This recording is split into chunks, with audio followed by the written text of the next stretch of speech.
Hello homeschoolers, I'm Gina Jargenti. I'm a homeschool consultant and I'm here to explain a little bit about the new scholarships that are available here in Florida.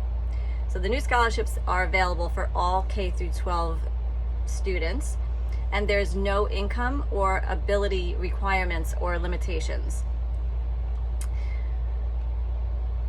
I'm actually going to just give you the information that applies to homeschoolers, because people can take their kids from public school right now and apply this funding toward private school. And there's plenty of that funding. It's for everybody. So if you, even as a homeschooler, if you're interested in going to full-time private school, then you can do it. The funding is there. But there's only a small percentage of money that's allocated for this first year for homeschoolers.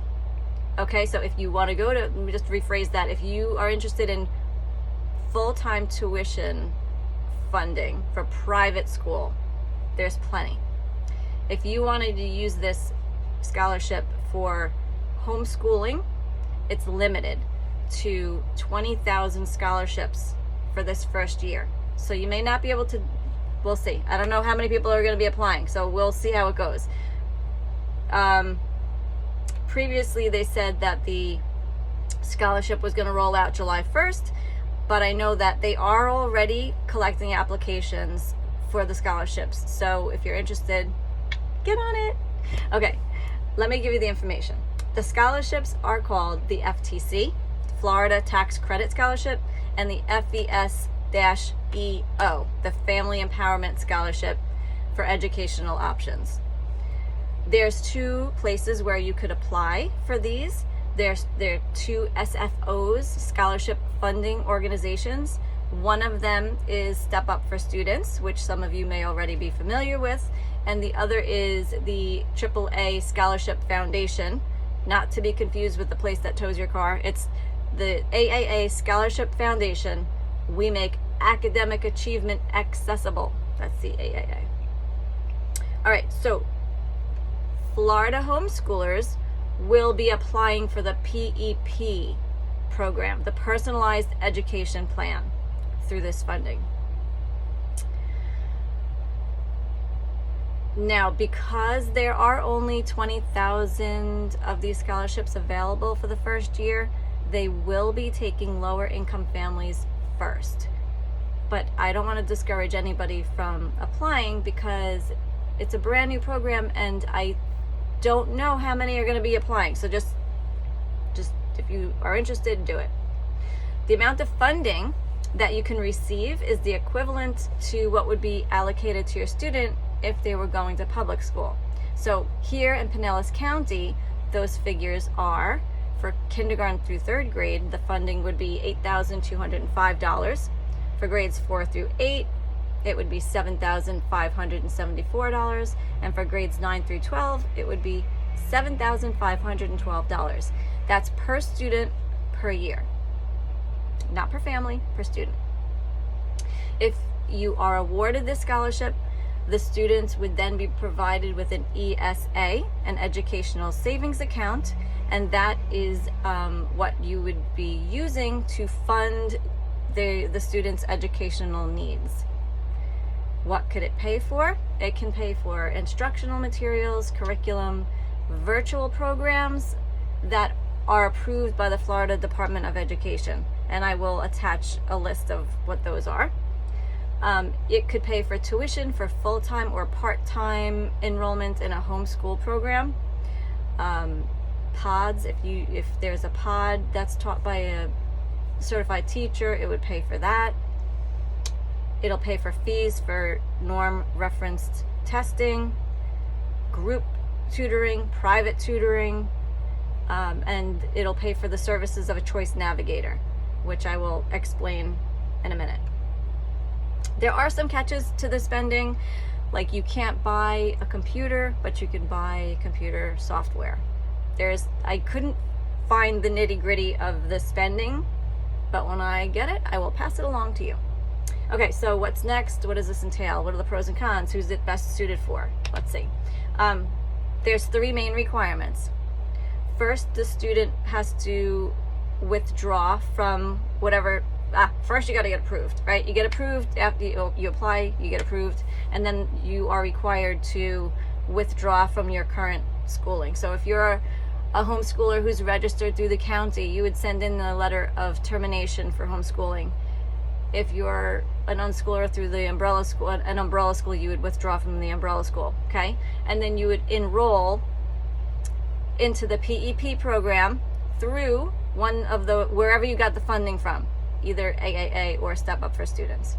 Okay, next you would submit to them, to that organization, a student learning plan, an SLP.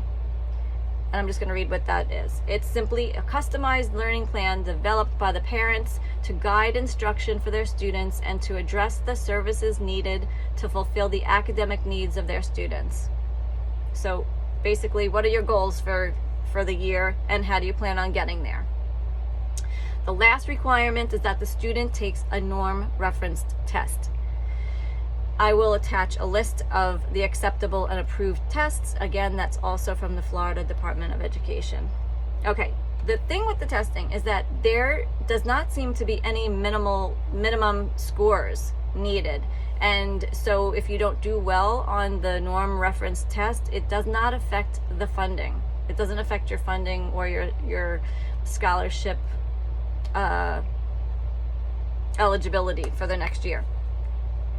Of course, you still want your kids to do well, but that's that. And then optional is that you could enlist the help of a choice navigator.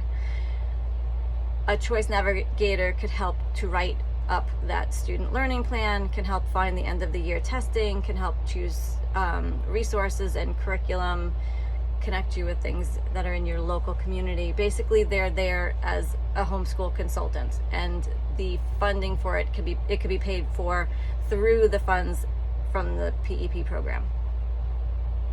Okay, so who is this best suited for? First, who is it not best suited for? If you're doing dual enrollment, then it's probably not for you. If you're taking a lot of Florida virtual school classes, then it's probably not for you, because those programs that I just mentioned are already paid for homeschoolers. And if you accept this PEP funding, then you would have to pay from that funding. You'd pay the dual, so you could still take dual enrollment, but you'd be paying from that fund. And you could still take virtual school classes, but you'd be paying from that fund.